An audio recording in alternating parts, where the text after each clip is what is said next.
Inter తర్వాత IIT JEE నీట్లో మంచి rank వస్తే అందరికి గొప్పగా చెప్పుకుంటారు. క్వాలిటీ థాట్ కెరీర్ ఇన్స్టిట్యూట్ మీ పిల్లల భవిష్యత్తుకి బంగారు బాటలు వేస్తుంది. Hi viewers, welcome to Suman TV. బేసిక్గా మనం 10th అయిపోయిన తర్వాత షార్ట్ టర్మ్ కోర్సెస్ కానీ లేదు అంటే ఆఫ్టర్ ఇంటర్ తర్వాత లాంగ్ టర్మ్ కోర్సెస్ నేర్చుకోవాలి అంటే ఖచ్చితంగా ఎలాంటి ఇన్స్టిట్యూట్లో నేర్చుకుంటే బాగుంటుంది, బెస్ట్ ఎడ్యుకేషన్ ఎక్కడ ప్రొవైడ్ చేస్తారు, ఫ్యాకల్టీ ఎలా ఉంటుంది, లేదు అంటే హాస్టల్కి వెళ్తే అక్కడ అకామిడేషన్ ఎలా ఉంటుంది, ఫుడ్ ఎలా ఉంటుంది, మనకి ఏమైనా ఫ్రీడమ్ ఉంటుందా, లేకపోతే 24 అవర్స్లో ఆల్మోస్ట్ 16 to 18 అవర్స్ వాళ్ళ ర్యాంకింగ్ కోసం మనకి చదివిస్తూనే ఉంటారా అనేది చాలా థాట్స్ వస్తూనే ఉంటాయి.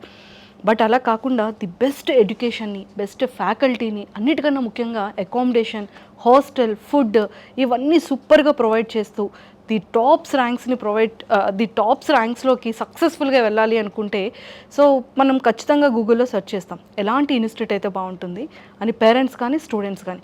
బట్ అప్పుడు అనిపిస్తుంది అనమాట, టాప్ 5లో అన్అకాడమీ ఇన్స్టిట్యూట్ అనేది ది నెంబర్ 1 పొజిషన్లో ఉందని మన అందరికీ తెలిసిందే.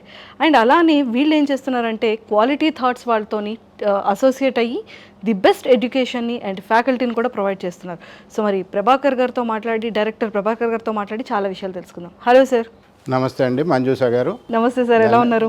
బాగున్నానండి, ధన్యవాదాలు. ముందుగా మీ సుమన్ టీవీ యాజమాన్యానికి ధన్యవాదాలు.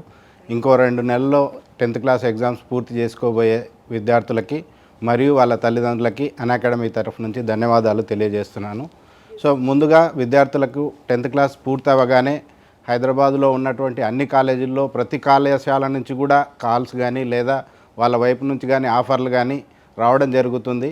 ప్రతి స్టూడెంట్ కానీ పేరెంట్ కానీ మదిలో ఒక సందేహం నెలకొంటుంది, ఏ కళాశాలలో చేర్పించినట్టయితే మా అమ్మాయి కానీ అబ్బాయికి కానీ మంచి భవిష్యత్తు ఉంటుంది, ఏ కళాశాలలో మంచి అధ్యాపకులు ఉన్నారు, ఆ అధ్యాపకుల వాళ్ళ యొక్క ఎక్స్పీరియన్స్ ఏంటి, టీచింగ్లో ఇంతవరకు వాళ్ళు ప్రొడ్యూస్ చేసిన ర్యాంక్స్ ఏంటి, ఇవన్నీ తెలుసుకోవడం కొంచెం గందరగోళమైన పరిస్థితుల్లో పేరెంట్కు అవకాశం ఉంటుంది. ఎందుకంటే నెంబర్ ఆఫ్ ఇన్స్టిట్యూట్స్ అయిపోయి, ఉన్నాయండి, నెంబర్ ఆఫ్ కాలేజెస్ ఉన్నాయి, అందులో ది బెస్ట్ అనేది సెర్చ్ చేయడానికి వాళ్ళు తెలుసుకోవడానికి ఖచ్చితంగా టైం టేకన్ ప్రాసెస్ ఉంటుంది. బట్ నిజంగానే అన్అకాడమీ మేము చూసిన తర్వాత ఓవరాల్ ఇండియాలోనే నెంబర్ ఆఫ్ బ్రాంచెస్ ఉన్నాయి. ఎగ్జాక్ట్లీ అండి, ఆల్మోస్ట్ 60 బ్రాంచెస్ ఉన్నాయి. అండ్ కంగ్రాచులేషన్ సార్, ఎందుకంటే మాదాపూర్లో కూడా స్టార్ట్ చేసేసారు అండ్ చాలా చాలా బాగుంది సార్. అన్నిటికన్నా ఫస్ట్ ఏంటంటే ప్రతి ఒక్క స్టూడెంట్కి క్వాలిటీ ఆఫ్ ఎడ్యుకేషన్ ప్రొవైడ్ చేయాలి అంటే ఫ్యాకల్టీ అనేది చాలా ఇంపార్టెంట్. సో మీరు ఫ్యాకల్టీని చూస్ చేసుకునేటప్పుడు, వాళ్ళని ప్లేస్మెంట్ చేసేటప్పుడు ఫ్యాకల్టీకి ఉన్న క్వాలిటీస్ని మీరు ఎలా చూస్ చేసి వాళ్ళని సో ఇప్పుడు నేను చెప్పినట్టుగా ఈ కన్ఫ్యూజన్కి వన్ స్టాప్ సొల్యూషన్ అన్అకాడమీ అండి. ఈ అన్అకాడమీ వచ్చేసి Bengaluru based company. So in the decade back in the year 2013 3 engineering గైస్తో స్టార్ట్ చేయబడిన కంపెనీ ఇదండి. Now across the globe, not only India, across the globe ఈ అన్అకాడమీ బ్రాండింగ్ జరుగుతుందండి. సో వ్యూవర్స్ నెంబర్ అయితే across the globe నుంచి students ఉన్నారండి. మీరు తీసుకుంటే కనుక కోవిడ్ పీరియడ్లో ఆల్మోస్ట్ టాప్ రేటింగ్లో every child knows about Unacademy. So అట్లాంటి టాప్ ప్లేయర్స్ కంపెనీ అన్అకాడమీ ఇప్పుడు మాదాపూర్లో ఆఫ్లైన్ క్యాంపస్ కూడా స్టార్ట్ చేసిందండి. ఈ ఆఫ్లైన్ క్యాంపస్కి వచ్చేటప్పటికి మాదాపూర్లో దాదాపు నాట్ ఓన్లీ తెలంగాణ, ఈ 2-3 స్టేట్స్లో ఉండేటువంటి ది బెస్ట్ స్టూడెంట్స్ మాదాపూర్లో ఆప్ట్ చేస్తారు. ఈ మాదాపూర్ ప్లాట్ఫామ్లో అన్అకాడమీ ఈ ఇయర్ వచ్చేసి top faculty from Bengaluru Unacademy pool నుంచి తీసుకోవడం జరిగిందండి. ఇక్కడ వచ్చే ఫ్యాకల్టీ అంతా కూడా బెంగళూరు నుంచి వస్తారు, టాప్ ఫ్యాకల్టీ అండి. ఇంతకుముందు వీళ్ళంతా ఆన్లైన్లో ర్యాంక్స్ ప్రొడ్యూస్ చేసిన ఫ్యాకల్టీ. ఇప్పుడు అదే ఫ్యాకల్టీని మన ఆఫ్లైన్ ప్లాట్ఫామ్లో మాదాపూర్లో మనకి ఇప్పుడు తీసుకోబోయే విద్యార్థులకు అందుబాటులో ఉంచడం జరుగుతుంది.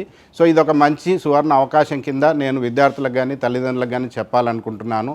ఆల్రెడీ ర్యాంక్స్ ప్రొడ్యూస్ చేసిన ఫ్యాకల్టీ, వీళ్ళకు ఆన్లైన్లో టీచ్ చేసిన ఎక్స్పీరియన్స్ ఉంది, స్టూడెంట్ పల్స్ వాళ్ళకి ఎట్లాగో తెలుసు, ఏ రకంగా స్టూడెంట్ను మౌల్డ్ చేస్తే from ordinary student to rank student వరకు గ్రూమ్ చేయొచ్చు అనేది ఈ టెక్నాలజీ బేస్డ్ మీద డెవలప్ చేసిన కంపెనీ వీళ్ళు చూస్తున్నారు. ఇప్పుడు ఆఫ్లైన్లో కూడా అదే ఎక్స్పర్టిజంతో స్టూడెంట్స్ను మళ్ళీ ర్యాంకర్స్గా మౌల్డ్ చేసే ప్రాసెస్లోనే మాదాపూర్ అన్అకాడమీ ప్రారంభించడానికి మేము సిద్ధంగా ఉన్నామండి. దీంట్లో వచ్చే ప్రతి ఫ్యాకల్టీ కూడా హైలీ క్వాలిఫైడ్ అండ్ అక్కడ R&D ప్రాసెస్లో వీళ్ళకి రిగరస్గా అన్ని లెవెల్స్లో స్క్రీనింగ్ జరిగి వాళ్ళకి అక్కడ ట్రైనింగ్ జరిగి ఆ తర్వాతే మాదాపూర్ లాంటి ప్రీమియం సెంటర్స్కి ఫ్యాకల్టీని తీసుకోవడం జరుగుతుందండి. Super sir. అంటే స్టూడెంట్స్ని తీసుకునేటప్పుడు కూడా క్వాలిటీని చెక్ చేస్తారు. అంటే పూర్ స్టూడెంటా, యావరేజా, బిలో యావరేజా, లేకపోతే తను ర్యాంకింగ్ ఎలా ఉంది అనేది. అంటే మీరు స్టూడెంట్స్ని తీసుకునేటప్పుడు మీ కమిట్మెంట్స్ అంటే మీ ఫార్మాలిటీస్ ఏంటి? మేడం, స్టూడెంట్ని 10th క్లాస్ బేస్ మీద జడ్జ్ చేసి ర్యాంకర్ స్టూడెంటా ఆర్డినరీ స్టూడెంట్సా అనేది చెప్పడం సమంజసమైన విషయం కాదు. స్టూడెంట్స్కి డిఫరెంట్ బ్యాక్గ్రౌండ్స్ నుంచి వస్తారు. ఫౌండేషన్ బ్యాక్గ్రౌండ్స్ నుంచి వచ్చే స్టూడెంట్ను ర్యాంకర్ అని, నాన్ ఫౌండేషన్ నుంచి వచ్చే స్టూడెంట్కి సీట్ రాదని జడ్జి చేయడం, ముందు 10th క్లాస్లో వచ్చే మార్క్స్ బేస్ మీద చేయడం అనేది సమంజసమైన పరీక్ష కాదండి. ప్రతి స్టూడెంట్ కూడా ఇంటర్మీడియట్ లెవెల్లో కొంతవరకు అవకాశం ఇవ్వాలి. ఇప్పుడు అన్అకాడమీలో జరిగే అకాడమిక్ ప్రోగ్రాంలో కూడా ప్రతి స్టూడెంట్ని మేము ఏదైతే వాళ్ళకి మార్చిలో ఎగ్జామ్స్ అయిపోయిన తర్వాత మే నుంచి స్టార్ట్ చేయబడే మళ్ళీ ఆన్లైన్ కోర్స్ ఒక 30-35 డేస్లో ఫండమెంటల్స్ టీచ్ చేస్తామండి. మా దగ్గర అడ్మిట్ అయిన స్టూడెంట్కి ఈవెన్ ఇంట్రెస్ట్ ఉండి ఎన్రోల్ చేసుకుని నాన్ అడ్మిటెడ్ స్టూడెంట్స్ కూడా వాళ్ళకి ఈ ఫండమెంటల్స్ టీచ్ చేస్తాం. సో 10th క్లాస్ వరకు వాళ్ళకి ఏదైనా ఫౌండేషన్ పార్ట్ మిస్సింగ్ అయి ఉన్నా అట్లాంటి స్టూడెంట్స్కి ఇంటర్మీడియట్ మెయిన్ క్లాస్కి వచ్చేలోపు వాళ్ళు ఏదైతే ఫౌండేషన్ జరిగిన స్టూడెంట్స్కి ఈక్వలెంట్గా క్లాస్లో వాళ్ళు కూడా ఆన్సర్ చేసే పద్ధతికి వీళ్ళని కూడా ప్రిపేర్ చేస్తాం. కాబట్టి 10th క్లాస్లో ఉండే స్టూడెంట్ని మనం సెలక్షన్ క్రైటీరియాలో తీసుకునే పద్ధతి కాదండి. సెలక్షన్ క్రైటీరియాలో తీసుకొని ర్యాంక్స్ ఇచ్చుకోవడం అనేది పెద్ద గొప్ప విషయం కూడా కాదు. కాబట్టి ప్రతి స్టూడెంట్లో కూడా ఏదో ఒక ప్రతిభ అయితే ఉండుంటుంది. సో దానికి ఒక రైట్ టైం కూడా కావాల్సిన అవసరం ఉంటుంది, రైట్ మెంటర్ కూడా కావాల్సిన అవసరం ఉంటుంది. కాబట్టి స్టూడెంట్ను మనం 10th క్లాస్లో జరిగిన బేస్ మీద జడ్జ్ చేసి క్లాసులు ఫామ్ చేయడం అనేది సైంటిఫిక్గా కరెక్ట్ అయిన విషయం కాదు. స్టూడెంట్కి ఇంటర్మీడియట్ లెవెల్లో వచ్చే టీచర్ కావచ్చు, అప్పుడు ఉండే టెక్నాలజీ కావచ్చు, స్టూడెంట్లో వచ్చే మెచ్యూరిటీ లెవెల్స్ అప్పుడు చదువుకోవాలన్న ఆలోచన కూడా వచ్చి ఉండే అవకాశాలు ఉంటాయి. కాబట్టి అన్అకాడమీలో ముందు స్టూడెంట్స్ని అందరినీ ఒక యూనిఫామ్ సెగ్మెంట్గా ఫౌండేషన్ ప్రోగ్రామ్ దగ్గర రెడీ చేయడానికి అడ్మిషన్స్ తీసుకుంటాం. Super sir. ఇంకొకటి ఏంటంటే చాలా వరకు ఎడ్యుకేషన్లో టాప్ ర్యాంకర్స్ ఉన్న వాళ్ళు కొంతమంది మాత్రమే ఉంటారు. బాగా ఎడ్యుకేట్ అయ్యి ఎక్కువగా కాన్సన్ట్రేట్ చేసి గ్రాప్ చేసే స్టూడెంట్స్. బట్ ఓవరాల్గా ఏంటంటే ఎక్కువగా యావరేజ్ స్టూడెంట్స్ ఎక్కువగా ఉంటారు ఇప్పుడు నవ్వే డేస్లో చూసుకున్నట్టయితే. సో ఏంటంటే వాళ్ళని ఎలాగా ఇది చేస్తారు అంటే లైక్ షార్ప్ చేయడం కానీ లేకపోతే వాళ్ళకి ఎక్స్ట్రా క్లాసెస్ పెట్టడం కానీ అలా ఏమైనా ఉంటుందా? అంటే అలాంటి స్టూడెంట్స్ని అలాంటి స్టూడెంట్స్ పల్స్ మీకు ఆల్రెడీ తెలిసే ఉంటుంది కాబట్టి అలాంటి వాళ్ళని ఎలా మీ సైడ్ టర్న్ చేసుకుంటారు? సో ఒక సాధారణ స్టూడెంట్ని ర్యాంకర్ స్టూడెంట్గా మార్చే ప్రక్రియ అనేది 2 సంవత్సరాల ప్రాసెస్ అండి. మన స్టూడెంట్ను జూన్ మొదటి వారంలో కళాశాలలో అడ్మిషన్ తీసుకున్నట్టయితే తను 2వ సంవత్సరం పూర్తి అయ్యే టైంకి జనవరిలో ఒకసారి, లేదా ఐఐటి స్టూడెంట్ అయితే మళ్ళీ 2వ మెయిన్స్ రాస్తాడు. తర్వాత 2 క్వాలిఫై అయిన తర్వాత అడ్వాన్స్కి ప్రిపేర్ అవుతాడు. లేదా నీట్ స్టూడెంట్స్ అయితే మే నెలలో ఏదో ఒక డేట్లో ఎగ్జామ్ తీసుకుంటారు. సో మన దగ్గర వచ్చే స్టూడెంట్స్కి మీరు అడిగిన ప్రశ్నకి సమాధానం ఏంటంటే, మెరిట్ స్టూడెంట్స్కి ఎట్లాగో మెరిట్ ప్రోగ్రామ్ ఒకటి వాళ్ళకి రన్ అవుతుంటుంది. వాళ్ళకి ఇచ్చే సపోర్టింగ్ ఫ్యాకల్టీ నుంచి ఆల్మోస్ట్ ఎప్పుడు జరుగుతుంది. బట్ మీరు అడిగినట్టుగా సాధారణమైన స్టూడెంట్స్కి ఇచ్చేయాల్సిన సపోర్ట్ ఏంటంటే, ఖచ్చితంగా టీచింగ్ అవర్స్లో యూనిఫామ్ టీచింగ్ జరిగినప్పటికీ పోస్ట్ టీచింగ్ అంటే క్లాసెస్ అయిపోయిన తర్వాత స్టూడెంట్స్ దగ్గర ఈ ఏదైతే యావరేజ్ స్టూడెంట్ను మనం ర్యాంకర్గా సీట్ గెట్టింగ్ స్టూడెంట్గా తీసుకురావాలనుకున్నప్పుడు వారి మీద ప్రత్యేక శ్రద్ధ పెట్టాల్సి వస్తుంది. దీంట్లోనే అన్అకాడమీలో మేము 2 టీచర్ మోడల్ అనేది ఒకటి అడాప్ట్ చేసుకున్నాం. ఒక మెయిన్ టీచర్ ఫస్ట్ మార్నింగ్ అవర్స్లో క్లాస్ జరుగుతుంది సహజంగా. తర్వాత పోస్ట్ లంచ్ వీళ్ళకంతా వర్కింగ్ అవర్స్ అంటే సేమ్ టాపిక్ ఏదైతే మన మార్నింగ్ టీచర్ టీచ్ చేసి ఉన్నాడో అదే టాపిక్ మీద పోస్ట్ లంచ్ వర్కింగ్ అవర్స్ జరుగుతుంది. మీరు అన్న పార్ట్లో ఈ ఒకవేళ అబోవ్ యావరేజ్ లేదా యావరేజ్ స్టూడెంట్కి వచ్చేటప్పటికి ఈ పోస్ట్ లంచ్ వర్కింగ్ అవర్స్లో ఒక ప్రత్యేకమైన శ్రద్ధ పెట్టడానికి ఒక 2 టీచర్ మోడల్ని కూడా అడాప్ట్ చేసుకున్నాం. అక్కడ ఒక 40 మంది స్టూడెంట్స్ కనుక క్లాస్లో ఉన్నట్టయితే 20 మందికి ఒక టీచర్ 20 మందికి ఒక టీచర్ అడ్రస్ చేస్తాడు. దీనివల్ల యావరేజ్ స్టూడెంట్స్లో కూడా కొంత ఎక్కువ టైం వాళ్ళకి క్లాస్ రూమ్లో అర్థమైనా కాకపోయినా అవసరమైతే తిరిగి మళ్ళీ ఒకసారి చెప్పే ప్రయత్నం కానీ, లేదా వాళ్ళను వర్క్ చేయించే ప్రాసెస్లో వాళ్ళకు వచ్చేటువంటి సందేహాలను మళ్ళీ నివృత్తి చేయడానికి కానీ సమయం అవకాశం దొరుకుతుందండి. ఈ మోడల్లో యావరేజ్ స్టూడెంట్స్ కూడా వాళ్ళు సీట్లు పొందేదానికి అవకాశం దొరుకుతుంది. Excellent sir. సో మీ టైమింగ్స్ ఎలా ఉంటుంది అంటే ఒక క్వాలిటీ ఆఫ్ ఎడ్యుకేషన్ ప్రొవైడ్ చేయడానికి ఎంత టైమింగ్ అనేది మీరు తీసుకుంటున్నారు స్టూడెంట్స్కి ఇవ్వడానికి? 8 అవర్సా లేకపోతే 7 అవర్సా? ఒకవేళ 8 అవర్స్ అయిపోయిన తర్వాత కూడా మళ్ళీ ఏమైనా వీళ్ళకి వర్కింగ్ క్లాసెస్ ఎక్స్ట్రా ఉంటుందా? Quality teaching, quality time of spending is very important అండి. ఇక్కడ ఒకటి ఏంటంటే, ఈ మగ్గప్ సిస్టంలో ఒకవేళ నిజంగా ప్రతి స్టూడెంట్ను ర్యాంకు చేయాలనుకునే ఆశ అనుకోవచ్చు, లేదా ఇంకేదన్నా మేనేజ్మెంట్ల మీద ఉండే ఒత్తిడి అనుకోవచ్చు, అది విద్యార్థులకు ట్రాన్స్ఫర్ చేయడం అవుతుంది. కానీ ఇక్కడ వాస్తవంగా మాట్లాడుకుంటే మనకు ఉదయం 7 నుంచి 7 గంటల మధ్యలో క్లాస్ స్టార్ట్ అవుతుంది. 7:30 మధ్యలో మధ్యాహ్నం కల్లా క్లాసులు అయిపోతాయి, 2 వరకు అయిపోతాయి. 2 నుంచి మళ్ళీ వర్కింగ్ సెషన్స్ మాత్రం 8 o'clock వరకు జరుగుతుంటాయి. వీటిలో ప్లాన్డ్గా అంటే మనకి ఏదైతే బ్లూ ప్రింట్ రిలేటెడ్ ఉందో దాని వరకు చెప్పగలిగితే ఇప్పుడు ఈ ర్యాంకుల వేటలో విద్యార్థులకు అవసరం లేదంతా 6వ తరగతి నుంచి 10వ తరగతి వరకు లేదా అప్పుడు జరగలేదని ఫౌండేషన్ లేదని వాళ్ళను ఏ కార్నర్ నుంచి క్వశ్చన్ వచ్చినా నా స్టూడెంట్కి ర్యాంకు తెప్పించాలనే ప్రయత్నంలో తీసుకోలేనంటే గ్రాస్ప్ చేయలేని స్టూడెంట్స్ కూడా అంతా చెప్పడం వల్ల మీరు అన్నట్టుగా 16 గంటలు అది 18 గంటలకు వెళ్ళిపోతుంది. పిల్లలకు నిద్రాహారాలు ఉండట్లేవు, వాళ్ళ మానసిక పరిస్థితులు కూడా సరిగా ఉండట్లేవు. బట్ అన్అకాడమీ ప్రోగ్రాంలకు వచ్చినప్పుడు ఖచ్చితంగా ఏంటంటే ర్యాంకర్స్ అనేది కాకుండా స్టూడెంట్కి quality time quality matter teach చేయాలి. ఈ ఎక్స్పీరియన్స్ ఆఫ్ టీచర్స్లో వచ్చేది ఏంటంటే అండి ఖచ్చితంగా వాళ్ళు పేపర్ సెట్టర్ మైండ్ సెట్కి కొంచెం నియర్ బై టీచింగ్ జరుగుతుంటుంది.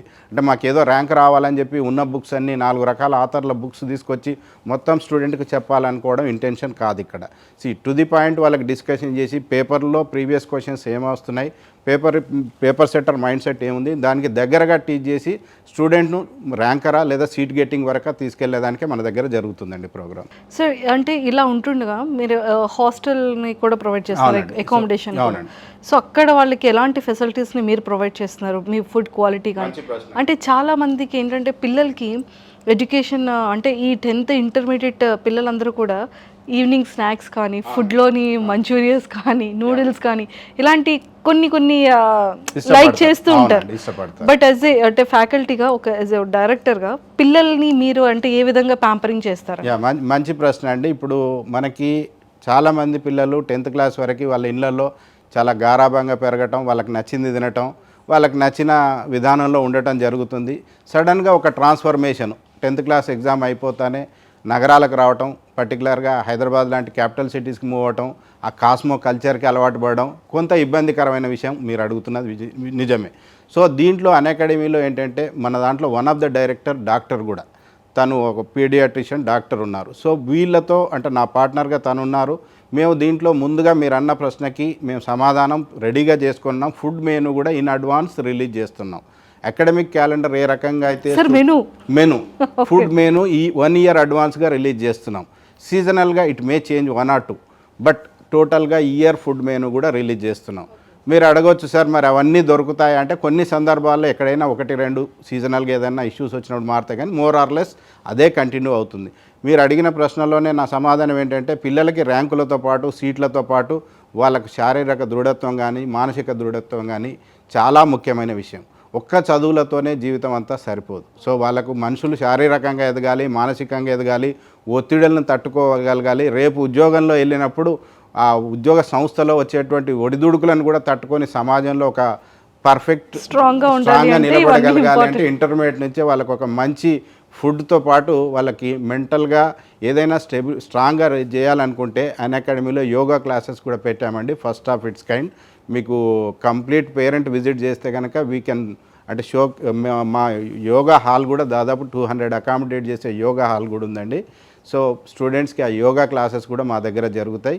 దాంతోపాటు ఇంకొక ముఖ్య విషయం ఏంటంటే మా అసోసియేట్ పార్ట్నర్ మీరు చూస్తే క్వాలిటీ థాట్ అని ఉంటుంది. క్వాలిటీ థాట్ ఇప్పుడు ప్రెసెంట్ నవేడేస్లో నెంబర్ 1 పొజిషన్. అవునండి, ఈ క్వాలిటీ థాట్ వచ్చేసి ఇప్పుడు నెంబర్ 1 ట్రైనర్ ఫర్ పైథాన్ అనుకోండి, కోడింగ్ అనుకోండి, ఇట్లాంటి క్లాసెస్కి మీరు చూస్తే కనుక ఫారిన్ కంట్రీస్లో పిల్లలు 6వ తరగతి 7వ తరగతిలోపే అన్ని కోడింగ్స్ నేర్చుకుంటారు. సాఫ్ట్వేర్ ప్రోగ్రామింగ్లో చాలా అడ్వాన్స్గా ఉంటారు. మన దగ్గర ఓన్లీ ఈ క్లాస్ రూమ్ అని ఇది కొంత ఎవరికి వాళ్ళు ర్యాంకులు తెచ్చుకుందామా సీట్లు తెచ్చుకుందామా అనే ప్రాసెస్లో మిగతా పిల్లలకు కావాల్సిన డెవలప్మెంట్స్ కూడా ఇగ్నోర్ చేయడం జరుగుతుంది. బట్ ఆ పాయింట్ కూడా మీరు అన్న ఫుడ్ పాయింట్ ఒకటే కాకుండా ఇది కూడా ఇక్కడ అడ్రస్ చేయడానికి అన్అకాడమీలో మేము ఒకటి డెడికేటెడ్ 120 మెంబర్స్కి డెడికేటెడ్ ఒక ఫ్లోర్ పూర్తిగా స్టూడెంట్స్కి కోడింగ్ కానీ అంటే బేసిక్ పైథాన్ కోర్సులకు కానీ అంటే ఒకసారి స్టూడెంట్ ఇంటర్మీడియట్ అయిపోయి బయటికి వెళ్ళిన తర్వాత అప్పుడు టెక్నాలజీ గురించి ఆలోచించడం కంటే ఇంటర్మీడియట్తో పాటు ప్యారలల్గా టెక్నాలజీలో కూడా బేసిక్ ప్రోగ్రామ్స్ నేర్పించడానికి క్వాలిటీ థాట్ డైరెక్టర్స్ దీంట్లోనే అసోసియేట్ అయి ఉన్నారు కాబట్టి వాళ్ళ ద్వారానే ఆ క్లాసులు కూడా చెప్పించడం అవుతుంది.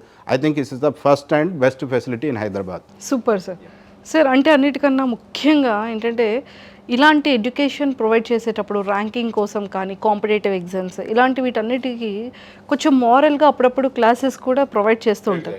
బట్ మీరేమైనా అలాంటి క్లాసెస్ని ప్రొవైడ్ మీరు అడిగిన ప్రశ్నలోనే ఆ యోగాతో పాటుగా మేము కూడా ఇక్కడ హైదరాబాద్లో ఉన్నటువంటి బెస్ట్ మానసిక నిపుణులతో ఆల్రెడీ పీరియాడికల్ క్లాసెస్ ఉంటాయండి. స్ట్రెస్ లెవెల్స్ జనరల్గా మనకు కొంచెం ఎగ్జామ్ ముందు ఎక్కువ అవుతుంటాయి. లేదా స్టూడెంట్కి ఏదైనా ఎగ్జామ్లో పర్ఫార్మెన్స్ డౌన్ అవుతుంది అనుకున్నా, లేదా ఇంకెక్కడి నుంచి అయినా ఒత్తిడి పెరిగిన సందర్భాల్లో వస్తుంది. కాబట్టి పీరియాడికల్గా ఎవరైతే మనం సైక్రియాటిస్టులతో కౌన్సిలింగ్ సెషన్స్ కానీ, లేదా వీళ్ళను అంటే సైక్రియాటిస్టులను క్యాంపస్లోనే వాళ్ళకు ఫుల్ టైం క్లాసులు కూడా పీరియాడికల్గా ఇవ్వడం జరుగుతుందండి. Excellent sir. కొన్ని ఎగ్జామ్స్ అనేది మంత్కి ట్వైస్ ఆర్ ట్రైస్ ఎగ్జామ్స్ పెడుతూ ఉంటారు కాంపిటేటివ్గా. సో అలాంటివి ఏవైనా ఇప్పుడు ఉంటుందండి. రెగ్యులర్గా మనం అంటే టీచ్ చేయడం ఒకటే కాకుండా స్టూడెంట్ నుంచి మనం రియల్గా స్టూడెంట్కి మనం టీచ్ చేసింది ఎంతవరకు డెలివరీ అయింది, స్టూడెంట్ గ్రాస్పింగ్ ఎక్కడ ఉంది, ప్లస్ ఎక్కడి నుంచి మళ్ళీ మనం ఆ డ్యామేజ్ని రిపేర్ చేసుకోవాలంటే ఎగ్జామ్ అనేది ఒక ఖచ్చితమైన మెథడ్ ఎవరైనా ఫాలో అవ్వాల్సిందండి. ఈ మెథడ్లో ఎగ్జామ్ ప్రతి వారం ఎగ్జామ్ ఉంటుందండి. ప్రతి 4 వారాలకు ఒకసారి కూడా మళ్ళీ క్యుములేటివ్ అంటాం, అంటే వారం పార్ట్ టెస్టులు పెడతాం ఎవ్రీ వీక్. తర్వాత 4 వారాలకు ఒకసారి క్యుములేటివ్ టెస్ట్ పెడతాం. ఆ test based performance based each student నుంచి కౌన్సిల్ చేయడానికి అకాడమిక్ ఎక్స్పర్ట్స్ ఉంటారు, ప్రిన్సిపల్ గారు ఉంటారు. వీళ్ళు ప్రతి స్టూడెంట్ని టీచర్ సమక్షంలోనే కూర్చోబెట్టి ఎక్కడ వాళ్ళకి ఇబ్బంది జరుగుతుంది, మార్క్స్లో ఎక్కడ ఇంప్రూవ్మెంట్ చేయాల్సిన అవసరం ఉందనేది చూస్తారు. దీంతో పాటుగా గొప్ప విషయం ఒకటి అకాడమీలో మేము అడాప్ట్ చేసుకుంది పేరెంటల్ టీచర్ మీటింగ్ అండి. జనరల్గా కాలేజీలో ఎవరు కూడా కొంత పేరెంటల్ టీచర్ మీటింగ్ ఇష్టపడరు, బట్ మేము వెరీ క్లియర్ దాంట్లో parental teacher meeting every 4th Saturday monthly పెట్టుకోవడానికి ప్రిపేర్ అయ్యాం. ఈ ప్రాసెస్లో ఏంటంటే ఈ సైకిల్లో స్టూడెంట్ కానీ, పేరెంట్ కానీ, టీచర్ కానీ ముగ్గురు ఒకటే అంటే దీంట్లో డిస్కషన్లో కూర్చుంటారు. అప్పుడు స్టూడెంట్ పర్ఫార్మెన్స్ డిస్కషన్, ఫ్యాకల్టీ ఉంటాడు, పేరెంట్ ఉంటుంది. దానివల్ల స్టూడెంట్ కూడా కొద్దిగా కాషియస్గా ఉండడానికి అవకాశం ఉంటుంది. ఫ్యాకల్టీ రెస్పాన్సిబుల్గా ఫీల్ అవుతాడు. పేరెంట్ కూడా స్టూడెంట్ పర్ఫార్మెన్స్ ఏం జరుగుతుంది అనే విషయం కూడా వాళ్ళకు రెగ్యులర్గా అంటే 2 years అయిపోయిన తర్వాత సీట్ వచ్చిందా రాలేదా అని అప్పుడు తెలుసుకోవడం కంటే కూడా ప్రతి పేటీఎంలో స్టూడెంట్ అవేర్నెస్ పేరెంట్కి కూడా తెలుస్తుంది. స్టూడెంట్ కూడా తను అంటే ఎక్కడ ఇబ్బంది పడుతున్నాడు అనే విషయం టీచర్ సమక్షంలో తండ్రికి తెలుస్తుంది. కాబట్టి దాన్ని రిపేర్ చేసేదానికి కూడా చాలా తక్కువ టైంలో మనం అవకాశం తీసుకున్న వాళ్ళం అవుతాం. Excellent sir. ఇదంతా బాగుంది. అంటే క్లాస్ రూమ్కి వచ్చేసేటప్పటికి మనం కొన్ని క్లాసెస్లో కానివ్వచ్చు, కాలేజెస్లో ఎక్కువగా ఒక్క క్లాస్ రూమ్లో 80 members 100 members ఉంటారు. చాలా ఇదిగా క్రౌడీగా ఉంటుంది, మానిటరింగ్ కష్టంగా ఉంటుంది. వాళ్ళు డౌట్స్ అడగాలన్నా కూడా అంతమంది స్టూడెంట్స్ మధ్యలో కూడా ఫోకస్ చేసే పరిస్థితి ఉండదు. అవును. సో ఇప్పుడు మీ క్లాస్ రూమ్లో ఎంతమంది స్టూడెంట్స్? మా క్లాస్ రూమ్ ముందు నేను చెప్పడం ఏంటంటే క్లాస్ రూమ్ సైజ్ కూడా నేను చెప్తాను. క్లాస్ రూమ్ సైజ్ కూడా 1050 square feet ఒక క్లాస్ రూమ్ పెట్టామండి. Almost it's hall like class room. So దానికి తర్వాత 45 members మేము పెడుతుంది క్లాస్ రూమ్. సార్ 45 members పెట్టిన క్లాస్ రూమ్ సైజ్ అనేది ఆల్సో వన్ ఇంపార్టెంట్ థింగ్. దాంతో పాటుగా 87 inches స్క్రీన్ అండి, డిజిటల్ బోర్డ్. ప్రతి కాంటెంట్ డిజిటల్ అయ్యింది. So 87 inches screen, digital board కూడా పెట్టి ఉన్నాం. అంటే ఏ కార్నర్లో కూర్చున్న స్టూడెంట్కైనా వ్యూవింగ్ అంటే ఎక్కడి నుంచి చూసేదానికైనా చాలా క్రిస్టల్ క్లియర్గా కనిపించే విధంగా పెట్టాం. ప్రతి క్లాస్ రూమ్ అకాడమీలో రికార్డ్ అవుతుందండి. కెమెరా 360 degrees రొటేటింగ్ కెమెరా ఉంటుంది. దానివల్ల స్టూడెంట్ కూడా ఎక్కడ అలర్ట్ చేసేదానికి అవకాశం సిస్టమ్ లేదు. ఖచ్చితంగా స్టూడెంట్ అక్కడ క్లాస్లో అలర్ట్గా ఉండాల్సిందే, టీచర్ కూడా అలర్ట్గా ఉండాల్సిందే. ఎక్కడ అంటే వాళ్ళకి ఓన్లీ అకాడమిక్ డిస్కషన్ తప్ప ఈ రోజుల్లో మనం చూస్తున్నట్టుగా వేరే డిస్కషన్ క్లాస్ రూమ్లో చేయడానికి లేదు. ఎందుకంటే ఆ కెమెరా కంట్రోల్ అంతా హెడ్ ఆఫీస్కి ఉంటుంది. కంప్లీట్ ప్రతి స్టూడెంట్, ప్రతి టీచర్ యాక్టివిటీ అక్కడ రికార్డ్ అవుతుంది. This is the greatest advantage అండి. సార్ నిజంగానంటే అకాడమీ ఎంత ప్రొఫెషన్గా ఉంది అండ్ ఎంత బ్యూటీ ఉంది అండ్ పిల్లలకి ఎంత ప్లెజెంట్ ఎడ్యుకేషన్ని ప్రొవైడ్ చేస్తున్నారు. అంటే ఉండడానికి అకామిడేషన్ కానీ, ఫుడ్ మెనూ కానీ, ఫ్యాకల్టీ కానీ, సెక్యూరిటీ కానీ, సో అంతా కూడా చాలా చాలా బాగుంది. అండ్ నిజంగా అంటే ఇలాంటి అకామిడేషన్ ఉంటే ప్రతి ఒక్క స్టూడెంట్ కూడా నెంబర్ 1 ర్యాంకింగ్లోనే ఉంటారు. ఖచ్చితంగానండి. Sir all the very best and thank you so much and nice talking to you sir. Sir చూసారు కదా అకాడమీ ఎలా ఉండబోతోంది, ఎలా ఉంటుంది, అసలు ఎన్ని 60 ప్లేసెస్లో ఆల్రెడీ అకాడమీ ఉంది. కాబట్టి ఎడ్యుకేషన్ ది బెస్ట్ క్వాలిటీతో చక్కగా ప్రొవైడ్ చేస్తున్నారు. సో కింద స్క్రోల్ అవుతున్న కాంటాక్ట్ నెంబర్కి స్టూడెంట్స్ కానీ, పేరెంట్స్ కానీ కాంటాక్ట్ అవ్వండి, ఇన్ఫర్మేషన్ అంతా తెలుసుకోండి, విజిట్ చేయండి, కలవండి, ది బెస్ట్ క్వాలిటీ ఎడ్యుకేషన్ని తీసుకోండి.